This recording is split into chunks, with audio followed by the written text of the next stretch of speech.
Welcome to the Jill on Money Show. It's Wednesday, May 14th, and we are here trying to help you make decisions about your big grown-up lives. And that is not just to say about, your money, but it's about how your decisions impact your money or how your money can help you make different kinds of decisions. And we are all about that. We are about hearing your stories, listening to what you are trying to do, and maybe give you a few different ways to get there. So if you've got a question, a big picture question, a small picture question, just go to our website, jillonmoney.com. Click the Contact Us button, write us a note, and of course, don't forget to check the box if you'd like to come on the air live. Mark will do everything else. Hey, while you're on the website, there are a couple things. There's some free stuff like the free weekly newsletter, which you should sign up for, comes out every Friday. And also, you should absolutely check out the videos, the resources, the blog, all sorts of fun stuff. It's all there for you, jillonmoney.com. So why don't you just bookmark that website and you'll be able to come back whenever you'd like. Okay, today we are on the line with Ellen, who joins us from Massachusetts. Hello, Ellen. How are you? Good. How are you guys? Doing great. What can we do for you? Well, I need some help making a decision. I've got a sort of a head versus heart decision. So I'm going heart. Okay, sorry. We're done. Goodbye. Okay. All right. I'm definitely a heart person. So let's make sure that that your heart is leading the way, and we'll use our collective heads to see if it's possible. How's that? Sounds good. Okay. What's the heart want to do? Well, there's a little backstory for it to some of this, where 10 years ago, my husband and I sort of stood on our tippy toes, looked at the horizon. We were like, ooh, retirement's coming up. I had DIY'd I sort of made financial decisions, DIY'd our finances, but where we saw retirement coming, we thought maybe we should have a professional check this out. Okay. Met with a professional, and he said, yeah, you guys are doing pretty good, and here's a plan, for you to take on for the next 10 years. Okay. Then all of a sudden, all these life things happened, like job loss, needing to take care of an ill parent. We both had some medical issues, and at each one of these inflection points, we needed to make a decision that was going to impact our financial future, and we always made the decision with our heart. Okay. Probably not the smartest financial decision, but it was the one that, just, I don't know, felt more right, okay. I guess.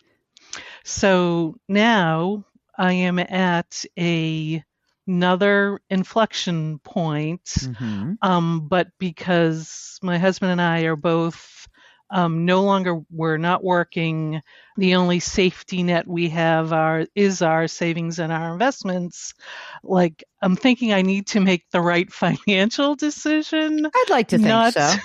Not the one, that sort of, I don't know, might make me sleep better at night. I don't know. Okay, hold on. Let me just interject here. Get some data. Let me get some data points down. Sure. So, Ellen, how old are you? I just turned 62. Okay. And how old is your husband? He is 66. Are you guys now over your hump of bad illness, like your own medical issues? I am. As of March, I am cancer-free. Oh, mazel tov. God, that's great. Okay. That's good. And your husband's okay? Yep. Okay. Has he already claimed Social Security or not? He did. There's not a lot of longevity in his family. Okay. So when he turned 62, he felt like, again, that's when you don't have when you don't have longevity, that's that's pretty much the only time where I say claim early. So what's the Social Security amount monthly for him? He nets $1,400. Okay. And for you, have you claimed yet? You could claim, but no, have you? We get money in the bank. Okay. No, I'm going to wait until minimum 67, maybe 70. Okay, got it. All right. So, and also you mentioned parents. Are those parents still with us? Well, no, his parents are gone. Mm-hmm. At least for me, my mother just turned 90. Oh boy. So, which is why I'm thinking like, I'm gonna, hold off on taking Social Security. Okay. She's a lifer there. 90. She on her own. She's okay. Yeah. Okay. God, that's great. Do you have kids? Grown kids? No kids, no pets. No kids, no pets. I just heard a different acronym that I've ever heard because, we sometimes say double income, no kids or DINKs, but I heard one called PANK, professional and no kids. Kind of like that. PANK, professional and no kids. Okay. No kids, no pets. I fully endorse you getting a pet. It's good for your aging. Okay. What have you done in terms of savings and accumulation, like savings and investment? What do you have? Sort of fans of, I don't know, you call it the bucket strategy. Whatever. Give me the numbers, baby. So, I don't care what you call it. The numbers are the numbers. So high yield savings account that has about 90,000 in it as of this month. Good. Brokerage account with about 500,000. Great. That also includes some I don't know what's called ESOPs, like employee stock plans, some index funds, some laddered CDs. Okay. Interesting. Okay, got it. And then my husband and I each have, now that we're not working, we rolled everything over. So we have IRA rollovers account with a combination of about 1.4 million. Okay, that's great. And is that mostly a traditional kind of retirement or Roth? 100%. Okay, it's all traditional. Got it. Yep. Okay. You guys own your home? We own 2. Okay, let's go with house number 1. House number 1, our primary residence, worth about $700,000, and that is mortgage free. Okay.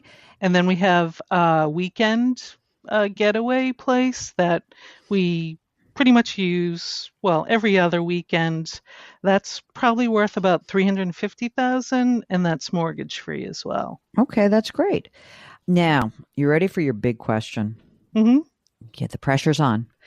How much do you think you spend? I have a feeling Miss Bucket there has an idea about this. So what do you think you have in terms of like going forward, how much money you need? $5,364 a month. Did I get that, Mark? Did I get that or what? I just knew bucket, do-it-yourselfer, heart versus head. I'm thinking, I don't care what you say about heart. Your head's doing quite a bit of work. Okay, so 50. Can I say 5,500? God forbid, sure. I should just round up a little bit. Okay, sure. So, and of that 5,500, 1,400 comes from husband's Social Security. So how have you been managing? Where are you pulling from in terms of getting that extra 50 or 60 grand a year that you need? So we always had a emergency fund, a high yield savings account with an emergency fund. And so the end of 2023, when I left my job because of my medical issue, we moved money into that high yield savings account. And so so that is sort of, my bucket 1 money with 2 years worth of living expenses. And so we pull $4,000 a month out of that. Okay. Got it. Into the checking account. Perfect. That's perfect. Okay. So obviously, you're going to do that, and you will continue to do that. I guess the question I have for you is, have you pulled any money from your retirement assets yet or not? Well, that's so my sort of head versus heart decision. Because I'm only 62, yes. I need health insurance. Yeah. When I left my job at the end of 2023, I selected Cobra. My Cobra is about to run out. Okay. So I need to purchase health insurance. Okay. Through the Affordable Care Act. Okay. Yeah. And this is sort of like the first heart decision, and maybe I am looking at this all wrong, and you can tell me I'm an idiot. No. I know what you're going to say. Can I guess what you're going to say? Okay. Yep. Let me try to be Karnak, which you may understand, but no one else who's under 60 understands.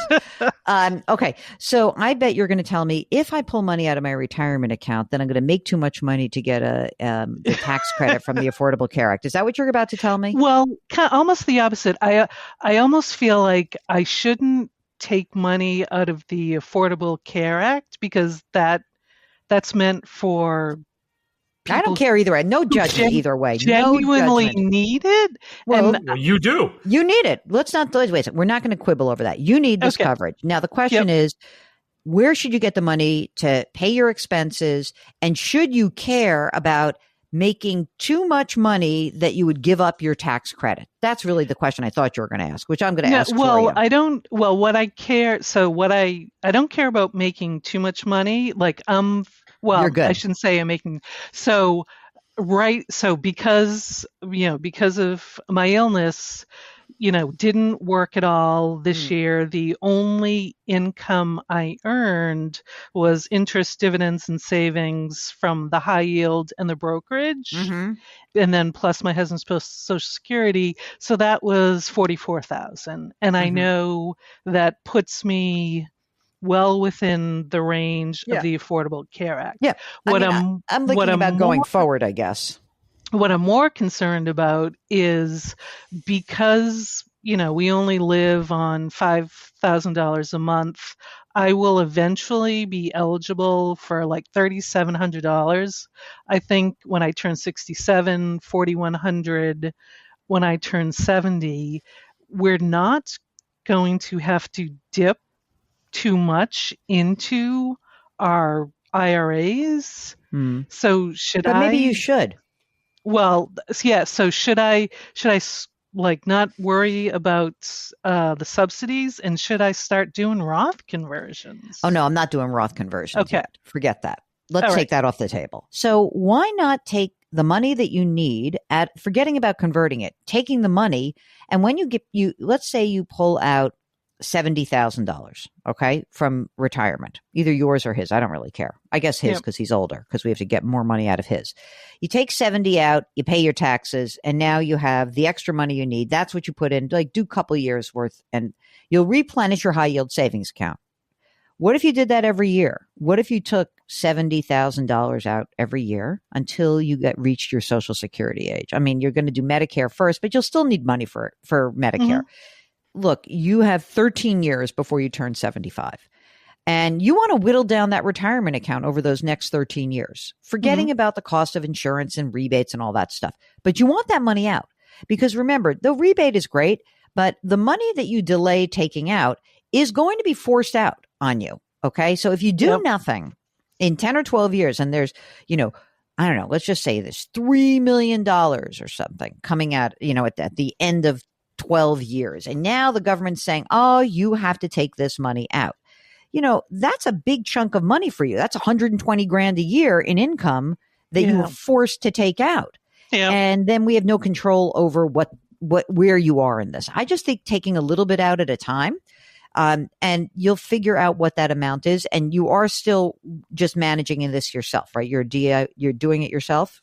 Yeah, mostly. Well, I was going to, because in a previous century, I had worked for Fidelity Investments. That's where we have all of our funds housed there. And because of the dollar amount, we have access to free financial planning or wealth management planning. Amazing. Whatever they call it. So my plan was to run this by, a financial planner. Yeah. Okay, great. Okay. Don't let them sell you an annuity, but yes, good. Even though they're low cost annuities now at Fidelity. I think, first of all, number one, I don't know about the heart versus the head. You've done an incredible job, in both respects. So whatever choices you've made, you are in great shape. Because we have plenty of money that is built up that will bridge you from, even if it's like from 62 to 70, let's just pretend you wait. Like you're feeling great, life is good. If anything changes in your health, of course, you can always claim early, right? Yeah. But as long as you feel good and the diagnosis is good and you feel comfortable with this, let's just say you wait till you're 5 years, you're now going to have this $3,700 coming in, which is, it's going to net less than that. But let's just, you'll be able to have more cash flow, and maybe you can reduce the amount of money from your retirement account, but maybe you won't. Maybe you're just like, you know what, let's just keep taking the money out, because essentially, if you are looking at your total income, like you said, it's 40 grand, you're in like the 12% tax bracket. That's not going to be forever. You're going to probably be in the 22% tax bracket, which means you could make up to a couple $100,000 a year. I think you'll be able to do that, because between Social Security and whatever dividends interest from your brokerage account, and then take the money out of your retirement account that you need, it's 70 something $1,000. It'll net you what you have. And then you're good to go. Every year you can do that. You can just say, like right now, if hey, my high yield savings account, you're taking $4,000 a month out. Maybe you just say right now, well, you know what I'm going to do? I'm going to take like 50 grand out of my retirement account right now. I want to beef up that high yield savings account. Fine. And then at the end of the year, you can do it again. You can do 50, or maybe in January, you can say, okay, now I need 70, but you should see what your spending looks like, especially now that you're going to be paying more for your health insurance. Yep. And gauge it like that. You don't have to do more than, I don't think you need to do more than $100,000 a year from the retirement account. I think you'd be fine if you did. And frankly, I don't really care. You could like deplete a whole chunk of this and you'll be fine. And you'll then have plenty of money that it will be continue to grow. But like, just, you want to be mindful of the expense side, because if the expense side starts to drift up dramatically, we may need to make different choices. You're not going to hold, this is what I can guess, is that over time, at some point, you're going to be like, you know what? I don't want to run 2 households. We're going to run one, and you'll have that money. And so you add that to your brokerage account and you guys are in good shape. There's nothing really I don't have any issue here. I think that the only other thing that I'll just remind you of, which I know you've probably have dealt with because you have health issues in your family, is that I'm hopeful that you have your estate planning done, especially with no obvious heirs. Do what I do, which is I told my nieces and nephews, whoever kisses my ass the most in the next 20 years will get more money. And I thought that was fun, just to put it out there. Let's be obvious. No one's getting the vacation home unless you kiss my ass a lot. And do you think that was mean? No, I didn't do that. No, because I have 2 nephews, and they also have an aunt on the other side of the family who has no children either. So the deal is one nephew takes care of her, one nephew takes care of me. There you go. I like that. Very nice. It's good. It's sharing. All right. Give us a holler back if you need any assistance. You're in good shape, Ellen. So continue to thrive. And you see, your heart and your head can live in your own body. It's incredible. You're a testament to that. If you are like Ellen and you're trying to balance kind of like what you want to do with what you think you should do, I hate the word should, so you can put that over on the shelf. Let us help you out. Go to JillOnMoney.com, click the Contact Us button, write us a note. And if you want to join us live, just check the box. Mark will do everything else. And don't forget, you can subscribe to this program on the Odyssey app or wherever you find your favorite podcast. You can also subscribe to our sister broadcast, which is called Money Watch, which we release on the weekend. So check that out. All right. Do something nice for someone else today. You never know what someone's going through. I really believe this to my core. Change your work, change your wealth, change your life. Thank you for listening, and we'll talk to you tomorrow.